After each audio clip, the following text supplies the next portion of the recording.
오늘 12월 첫 주일 2부 예배 말씀의 요절은 열왕기상 20장 22절 말씀이고, 설교의 제목은 그 선지자가, 이름이 없어요. 그 선지자가 거침없이, 망설임 없이, 기탄 없이 왕에게 경고합니다. 오늘 말씀 명제가요, 그 선지자의 강하고 담대한 선포, 캐리그마다 그 말입니다. 우리가 한 사람을 대상으로 권면합니다. 좀 이렇게 하실래요? 권면보다 조금 센 게 권고합니다. 조금 센 말입니다. 권고보다 더 강한 말이 경고한다는 말입니다. 그 경고란 단어 위에 캐리그마, 선포, 선언이에요. 그 선지자가 선포합니다. 권면의 차원을 넘어서서 권고를 넘어 경고를 넘어 뭐 한다고요? 선포하는 거예요. 누구에게? 아합 왕에게. 22절에 보니까 그 선지자가 이스라엘 왕에게, 이때 이스라엘 왕은 아합이에요. 솔로몬 왕이 정치를 하면서 세금을 너무 많이 거두었어요. 백성들이 도탄에 빠졌습니다. 솔로몬의 아들 르호보암이 왕이 되려고 하니까 백성들이 반기를 드는 거예요. 솔로몬 왕 때 반대하던 여로보암이 애굽에 망명가에 있었습니다. 열지파 대표들이 가서 여로보암을 모셔다가 북이스라엘의 왕으로 삼아요. 그래서 이스라엘이 남북으로 분단이 되어버리지요. 남쪽은 르호보암, 북쪽은 여로보암. 이 르호보암 이후에 그의 아들이 이 아마샤의 아들이 아사 아들이 여호사밧. 남쪽은 4명의 왕조가 바뀔 동안 북쪽은 7명의 왕이 바뀌어요. 여로보암의 아들 나답의 아들 바이사, 넷째가 아셀, 5째 왕이 쿠데타를 일으켜 일주일 왕이 됩니다. 시므리를 축적하고 오므리가 왕이 되는데 6번째 왕이에요. 이 6번째 오므리의 아들 7번째 왕이 아합, 오늘 이스라엘 왕입니다. 이런 왕조, 이 남유다는 20명의 왕, 르호보암부터 호세아까지 20명의 왕 가운데 8사람이 선한 왕이에요. 하나님을 잘 섬기고 여호와를 두려워하면서 백성들을 섬긴 왕이라 할 수 있지요. 그런데 북쪽은 19명인데 한 사람도 선한 정치를 못해요. 다 악정을 베푸는데 이 20명, 19명의 악한 악정 중에 최고 악한 왕이 아합 왕이에요. 이 아합 왕 때 선지자 엘리사, 그 선지자 미가야, 4사람이에요.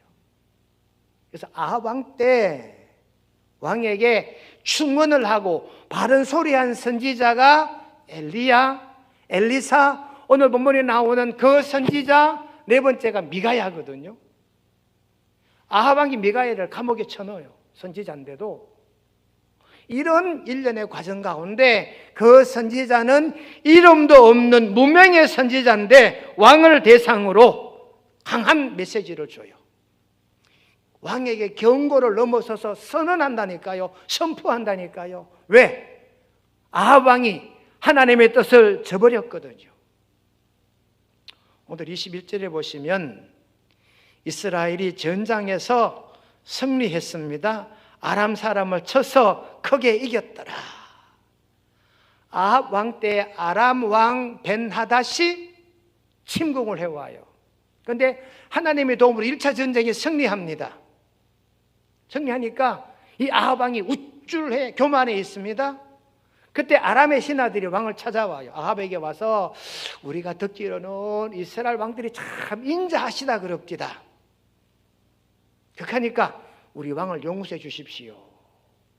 원래 하나님의 계획은 아합 왕을 처단하는 거예요. 벤하닷을 몰아내는, 벤하닷은 사람의 이름이 아니라 직함입니다.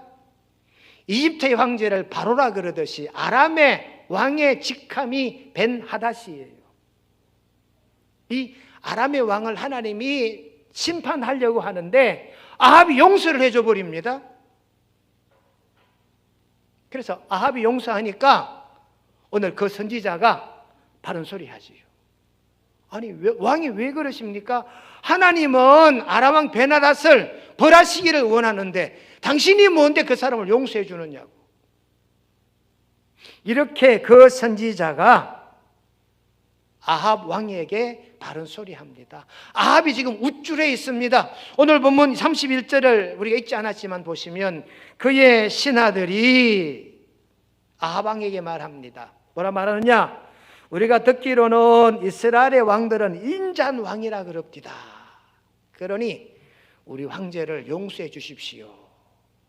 아합이 이 소리를 듣고 오늘 34절 말씀입니다. 아합이 말합니다. 내가 조약으로 인해 당신을 놓으리라 하고 이에 조약을 맺었어요.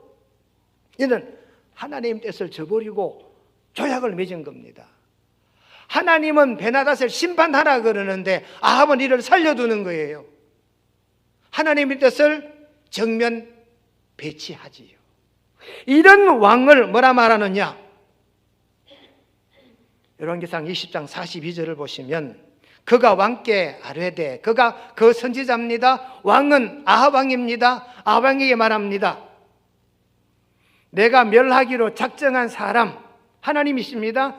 하나님이 멸하기로 작정한 사람 아람의 벤하닷 왕입니다. 그 사람을 네가 놓아주었으니까 벤하닷의 죽음을 너로 대신하리라. 벤하닷의 목숨을 하나님이 거두어가려고 했는데 아합 네가 살려뒀으니까 그 선지자가 네가 죽는다는 거예요. 아람 왕 대신에 아합 왕 당신이 죽어야 됩니다라고 말합니다. 여러분, 그 선지자가 감도 크다. 여러분, 요즘도 대통령 앞에 가서 당신은 죽어야 돼 이렇게 말할 사람이 있을까요? 잘 없을 것 같아요. 그런데 왕정시대입니다. 감히 아합 왕에게, 악하기 그지없는 이 아합 왕에게 감히 그 선지자가 벤하닷을 당신이 살려뒀으니까 네가 죽으라는 거예요. 요즘도 여러분 사람 생명을 빼앗으려면, 죽이려면 삼심을 거쳐야 되지요. 지방법원, 고등법원, 대법원까지 가서 삼심을 거쳐야 겨우 사형을 언도할 수 있어요. 그런데 이때는 왕정시대입니다. 절대 왕권 시대잖아요. 왕이 손가락 까딱하면 죽이는 시대입니다.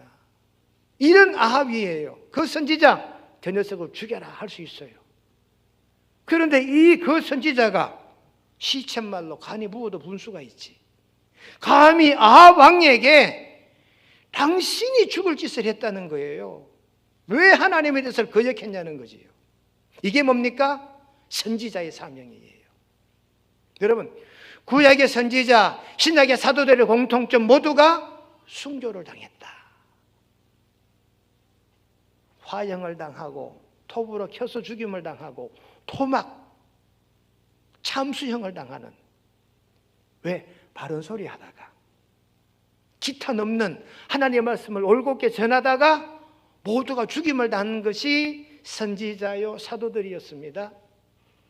오늘 본문에 그 선지자를 보면 다윗 왕 때 나단 선지자를 보는 것 같지요. 사무엘하 12장에 보시면 하나님께서 나단을 다윗에게 보내요. 다윗에게 보내서 나단 선지자가 다윗 왕에게 말합니다. 폐하, 한 가지 여쭐 일이 있습니다. 뭔데? 어떤 부자가요, 자기 집에 양을 많이 먹였어요. 그 부잣집 옆에는 조그만 오두막이 하나 있는데요, 그 오두막 살이 사람 집에도 양을 한 마리 먹였습니다.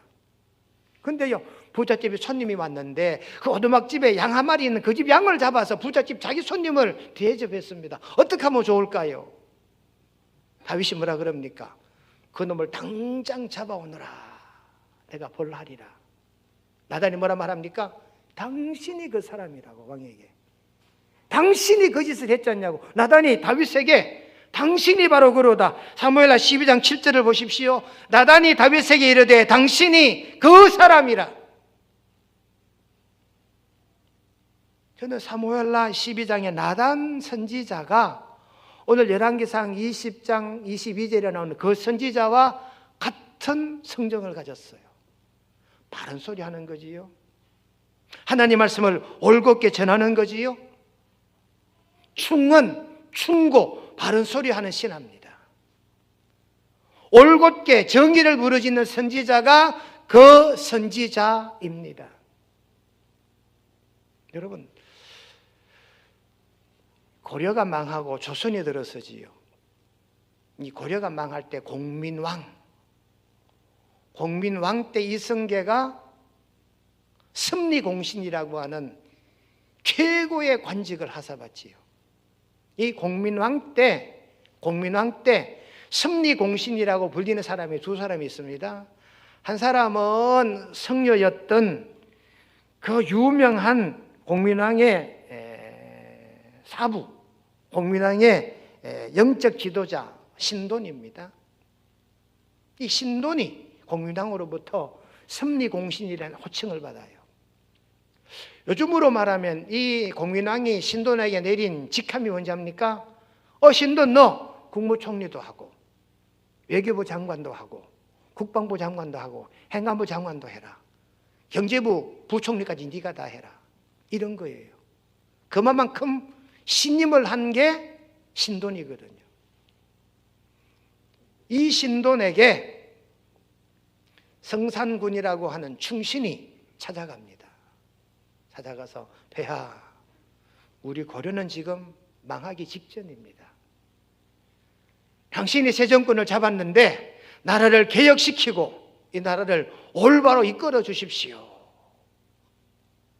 성산군이라는 사람이 목을 내놓고 충직한 바른 소리를 해요.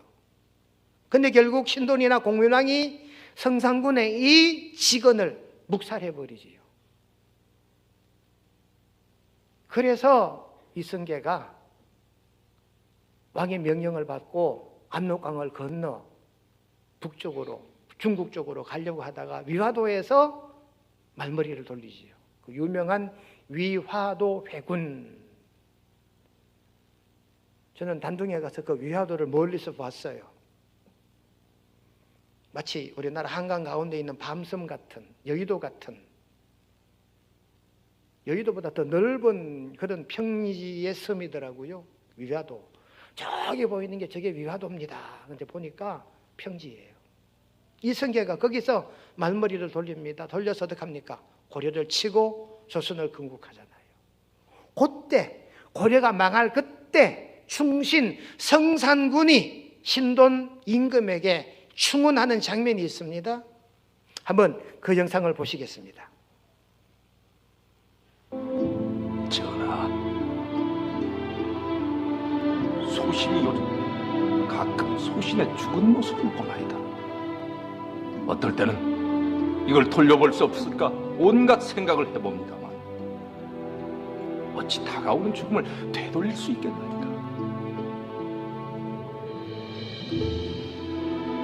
전하께서 고려의 새 임금이 되셔 연경에서 돌아오신 날 소실은 벅찬 기대에 부풀어 있었는데 다 망해가는 고려에게 희망이 생긴 것이 아니옵니까?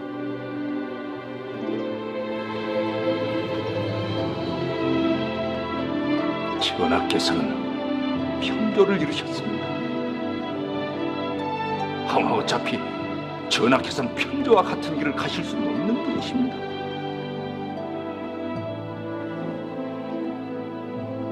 평조도 그걸 알기에 순순히 죽음을 받아들였을 것입니다. 이제 고려의 희망은 전하뿐이십니다.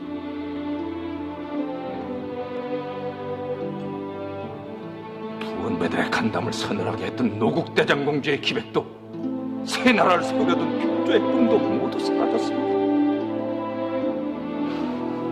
전하뿐이십니다.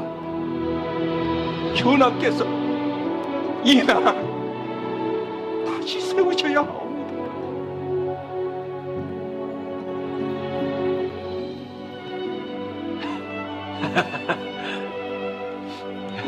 내가 성상군에게 위안을 받으려고 불렀다가 야단만 맞습니다.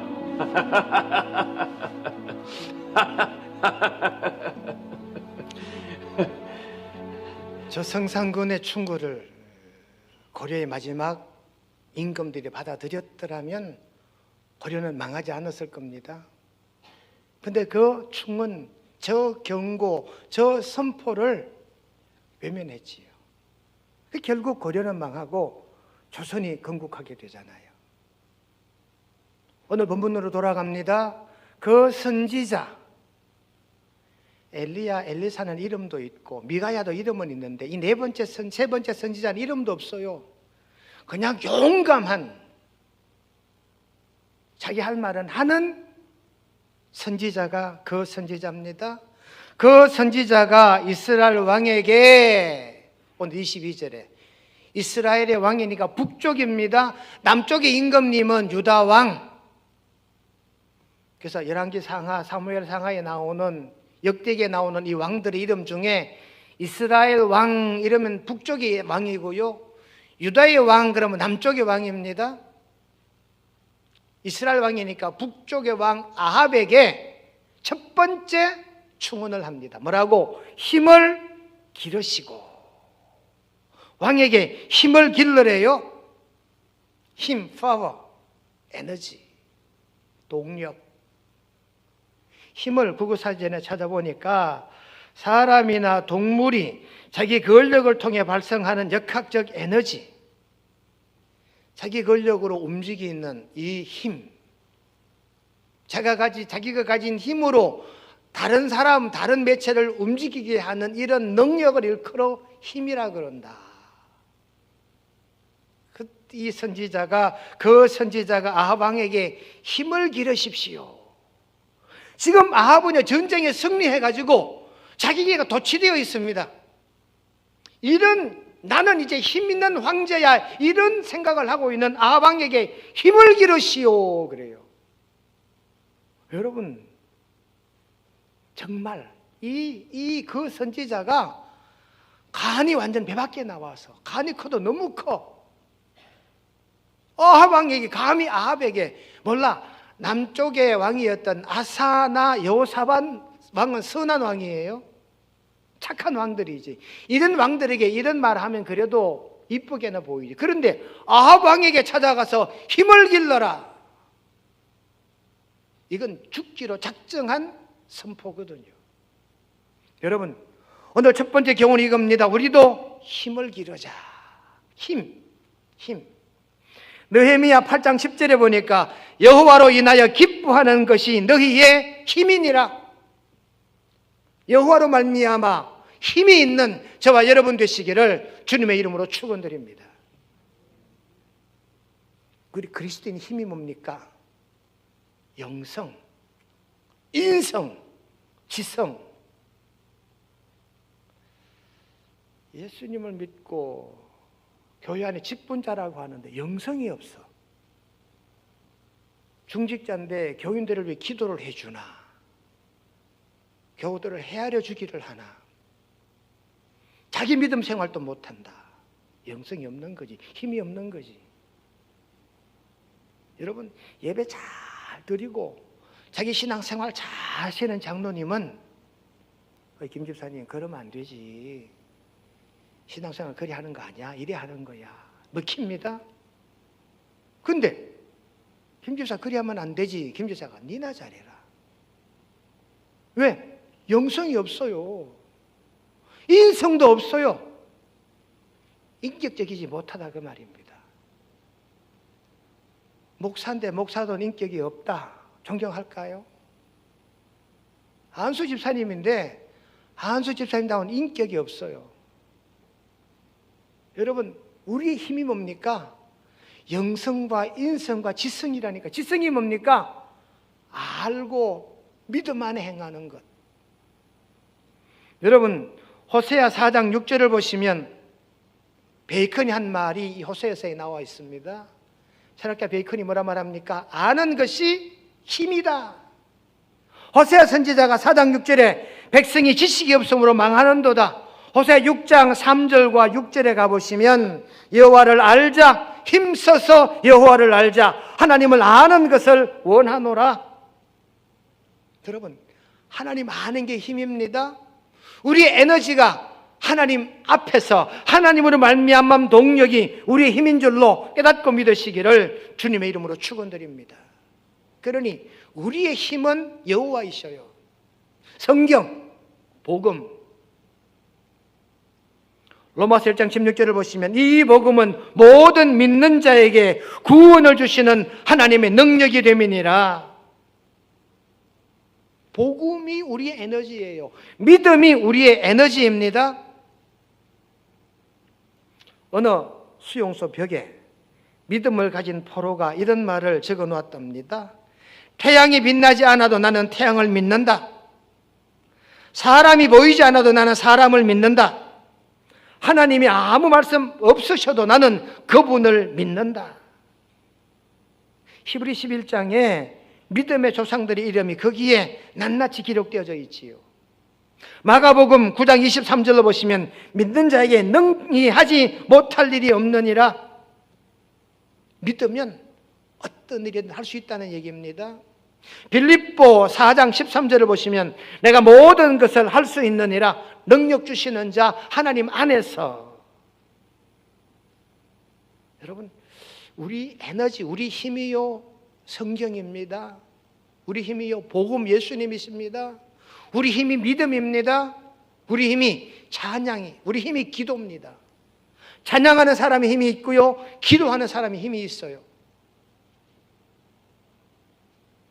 도로시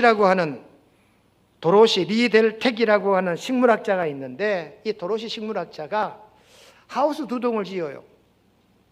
한 동에는 아주 명곡, 고전 음악을 틀어놓는, 그래서 그 식물 한가운데다가 카세트를 갖다 놓고 아주 명곡을 틀어놓습니다. 한쪽 하우스 안에는 여러 식물을 심어놓고 거기에도 카세트 테이프를 돌리는데 락 음악을 틀어놔요. 막 그러니까 찌릿한 소리로 막 머리를 기르고 고래고래 과음을 지르는 노래 있잖아요. 그걸 틀어놨어요. 도로시가 나중에 두 식물의 결과를 보고 놀라요. 명곡을 틀어놓은 이 하우스 안에 식물들이요, 카세트를 애워 산대요. 식물들이 그쪽으로 자라간다는 거지요. 넝쿨 식물은 그 카세트 테이프가 돌아가는 그 녹음기를 막 깨워 산대, 넝쿨이. 근데 반대쪽 하우스 속에 있는 이 카세트는요, 식물들이 다 피해가는 거예요. 무슨 말이냐? 여러분, 힘, 찬양의 힘, 기도의 힘. 오늘 오후 예배 시간에 우리가 굿네이버스의 찬양 대사를 초청해서 찬양 콘서트를 할 계획인데요. 찬양의 힘. 여러분, 이 사람의 힘 가운데 이 음악이 주는 힘이 있습니다. 음악 치료 가능하지요. 신라 시대 때 일이라고 합니다. 적군과 전쟁이 한창일 때 아군의 수는 적군의 병사보다 수가 작아요. 여러분, 전쟁의 최고 중요한 게 이 기, 군기, 사기잖아요. 전쟁터에 나가는 군사가 사기가 충천하면 일당백이 될 수도 있어요. 그런데 신라 시대 때 신라 군들이 숫자가 작고 적군은 숫자가 많아요. 그때 신라의 장수 한 사람이 퉁소를 잘 부르는 음악사를 비밀리에 적군의 스파이로 보내요. 당신은 가서 적진을 살펴볼 것도 없어. 그냥 해가 니우니우 밤만 되거든 퉁소를 삐리리 하고 고향 생각을 하고 부모 생각나게 퉁소만 불래. 그래서 이 사람은 아무 무기도 가지지 않고 악기 하나만, 피리 하나만 들고 적국에 들어가요. 가서 저녁만 되면 나팔을 부는 거지, 피리를 부는 거지, 퉁소를 부는 거지. 신라군의 반대쪽 군사는 수가 훨씬 많음에도 전쟁에서 신라군이 이겼대요. 왜? 대적하는 적군의 이 진중의 피리 소리를 듣고 많은 군인들이 고향 생각을 합니다. 어릴 때 뛰놀던 동산 생각을 합니다. 그러면서 내가 왜 여기 와 있지? 여러분, 군대 가면 군악대가 있습니다. 그들이 하는 일이요, 군인들의 사기를 드높이는 일을 군악대가 하거든요. 여러분, 찬양의 힘이다, 그런 말입니다. 찬송가 93장의 찬양이잖아요. 예수는 나의 힘이요 내 생명 되시니 구주 예수 떠나가면 죄 중에 빠지리. 눈물이 앞을 가리고 내 맘에 근심 쌓일 때 위로하고 힘주실 이 주 예수. 여러분, 오늘 본문에 그 선지자가 감히 아합 왕에게 힘을 기르시오라고 말합니다. 우리의 힘은 하나님께로 말미암습니다. 성경, 복음, 찬양, 기도, 성실. 여러분, 유명한 철학자 칸트의 아버지 얘기가 유명합니다. 칸트의 아버지가 솔직한 사람이었대요. 한 번은 길을 가다가 강도를 만났어요. 이 칸트 아버지 강도가 말합니다. 당신 가진 거 다 내놔라. 하나라도 숨기면 우리가 당신을 그만두지 않겠다. 그래서 칸트 아버지가 다 털어줬대요. 다 있는 거 없는 거 다 털어줬대요. 그래서 강도가 그래, 더 가진 거 없어? 예, 제가 가진 거 다 드렸습니다. 그럼 당신은 가. 칸트 아버지가 한참 길을 오다 하니까 뭐 바지가랑이가 무거워서 보니까 커피 도망 오느라고 이 바지가랑이에 쏘놨던 금부치 하나가 남아 있었던 거예요. 우리 같으면 그냥 갈 거 아니에요. 그걸 꺼지면서 다시 돌아서서 강도에게 찾아가요. 저기요, 제가 내 몸에 있는 거 다 드린 줄 알았는데 정작 중요한 거 하나 안 드렸네. 이것도 가져가십시오 하고 내놨대, 덩신같이. 얼마나 솔직했나요? 강도들 앞이라도 솔직함을 이야기한 거지요. 그랬더니요, 이 칸트의 아버지 이 행동을 보고 강도들이 감동을 받은 거예요. 강도들이 오히려 칸트 아버지 앞에 무릎을 꿇고 빼앗았던 거 다 돌려주면서 미안하다고. 당신같이 어지신 분을 우리가 해코지 한다는 것은 천벌을 받을 일이니 미안합니다. 솔직함이 힘이었잖아요. 여러분, 권력을 가진 사람들이 제일 두려워하는 사람이 누군지 압니까? 자기 주관이 뚜렷한 사람, 자기 정체성이 분명한 사람, 이런 사람들을 제일 겁내한답니다. 저와 여러분들이 가지는 힘, 여러분, 영성과 인성과 지성입니다. 말씀으로, 여호와로 힘삼는 저와 여러분 되시기를 주님의 이름으로 축원드립니다. 두 번째, 그 선지자가 그 왕에게 한 말이 있습니다. 왕께서 행할 일을 알고. 지금 아왕은 행할 일을 알았어요. 그래서 전장에서 승리했습니다. 기고만장하잖아요. 이런 왕에게 그 선지자가 당신 할 일을 하라는 거예요. 네 자신을 알라라고 말하잖아요. 갈라디아 6장 4절 보시면 각각 자기 일을 살펴라. 네 책임과 의무를 살펴라는 겁니다. 5절 말씀에 자기의 짐을 질 것이라. 의무를 다하라는 것입니다. 그런데 이 그 선지자가 아합 왕에게 당신 책임 다 하시오. 당신 의무 다 했습니까? 이렇게 말하는 거예요. 죽기로 작정을 한 사람 같지요. 이게 충언, 이게 권면, 권고, 경고를 넘어 선포하는 내용이거든요. 당신 책임 다 했느냐? 책임을 따져 묻고 있습니다. 왕에게 책임, 책무, 의무. 책임을 잘 감당해야 권리가 살지요. 책임은 안 하면서 자기 권리만 주장한다? 안 맥히지. 영국 웨일즈라고 하는 시골 동네에 어떤 가난한 부인이 어린 딸아이 하나를 키워요. 남편도 없이. 어느 날 이 딸아이가 고열로 울기 시작합니다. 그런데 이 과부가 아무리 자기 딸을 회복시키려도 안 돼요. 이 과부가 덜컥 겁이 나서 딸아이를 집에 눕혀놓고 자기 동네 병원 의사를 찾아갑니다. 막 달려가 한밤중에 의사 집 문을 두들기면서 애원을 합니다. 우리 집 딸이 지금 죽어가는데 선생님 제발 우리 딸을 살려주십시오.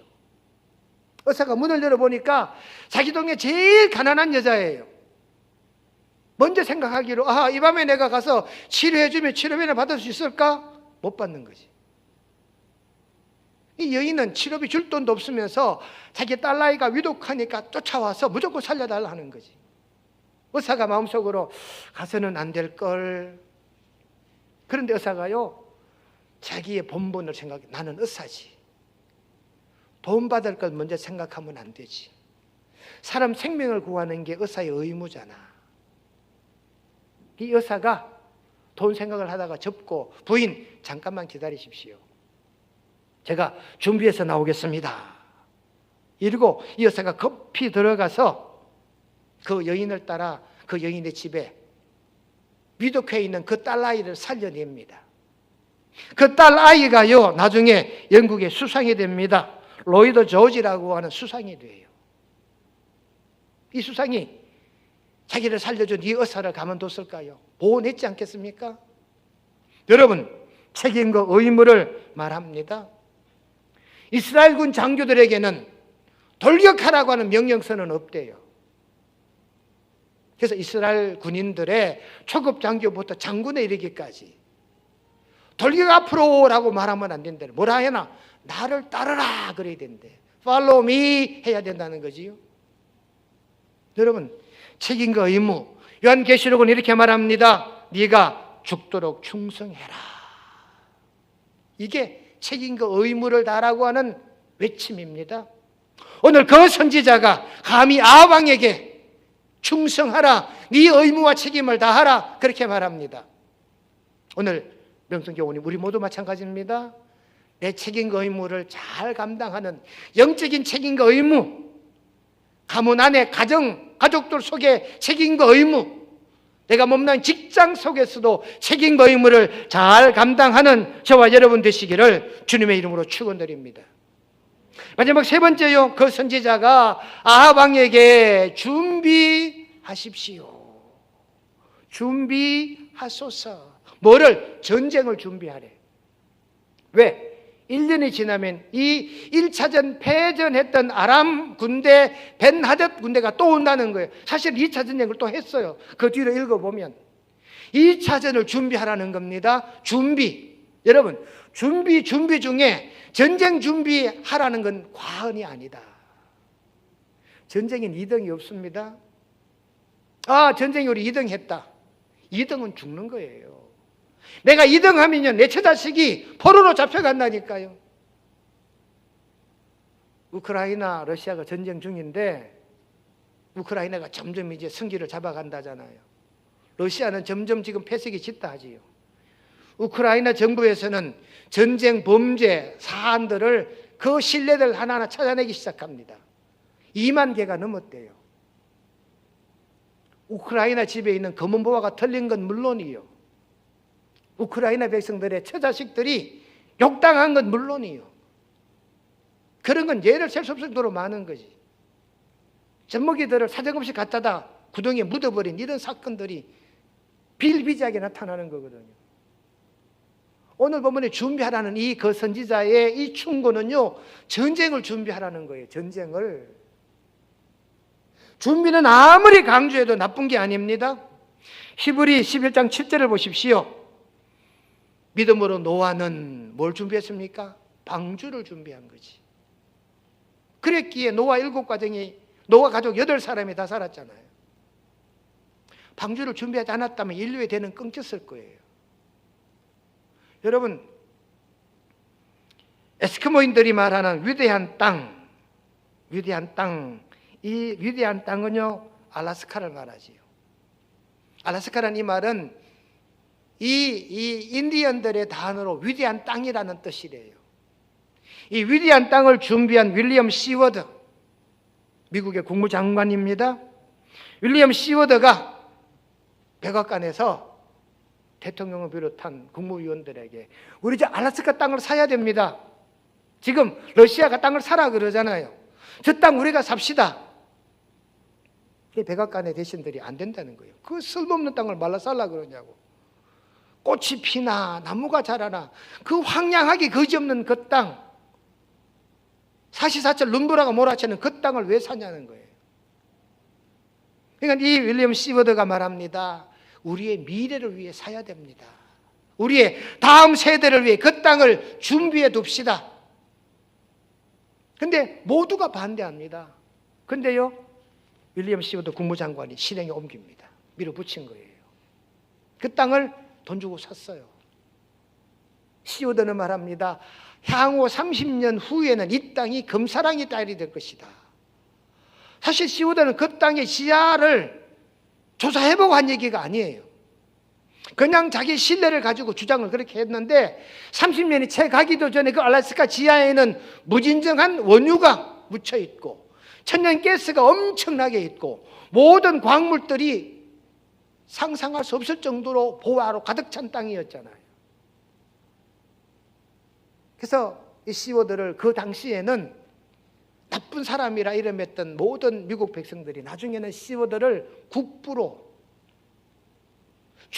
또 준비한 이 사람, 꿈을 가지고 미래를 준비한 이 사람을 존경하기 시작했다. 그렇게 전하고 있습니다. 여러분, 미래를 준비하는 사람 결과는 하나님이 복으로 갚아주실 줄로 깨닫고 믿으시기를 주님의 이름으로 축원드립니다. 오늘 말씀의 결론입니다. 그 선지자가 이스라엘 왕에게 세 가지를 말합니다. 힘을 기르시오, 책임과 의무를 다하시오, 그리고 준비하시오. 여러분, 기도해야 됩니다. 우리도 힘을 길러야 합니다. 우리도 책임과 의무를 잘 감당해야 합니다. 우리도 내일을 준비해야 돼요. 이런 믿음으로 살아가는 명성의 온 권속들 다 되시기를 주님의 이름으로 축원드립니다. 우리 함께 기도하십시다. 오늘 주신 말씀을 기억하시며 그 선지자가 우리에게 한 말씀입니다. 힘을 길러라, 책임과 의무를 다하라, 내일을 준비하라. 함께 동성으로 기도합니다. 거룩하신 하나님 우리 아버지, 그 선지자가 이스라엘 왕에게 이릅니다. 왕은 가서 힘을 기르십시오. 왕께서 행한 일을 알고 준비하십시오. 저희들에게 주신 하나님의 말씀임을 믿습니다. 힘을 길러가는 명성의 교우들, 우리의 힘은 영성과 인성과 지성입니다. 말씀과 복음과 기도와 찬양으로, 성실함으로 힘을 길러가고 힘을 키워가는 저희들 되게 하옵소서. 영적인 의무와 책임이 있습니다. 가정적인 의무와 책임도 있습니다. 직장에서도 이와 같은 책임이 있고 의무가 있습니다. 우리 모두가 잘 감당하기를 원하옵고 내일을 준비하고 미래를 예비하는 준비성이 있는 이런 믿음, 이런 삶을 우리 모두가 살아가게 여호와 하나님 도와주시옵기를 간절히 간구드리옵고, 거룩하신 하나님 말씀을 듣고 명성교우들이 기도합니다. 기도하신 대로 이루어 주시옵기를 예수님의 이름으로 기도드리옵나이다. 아멘.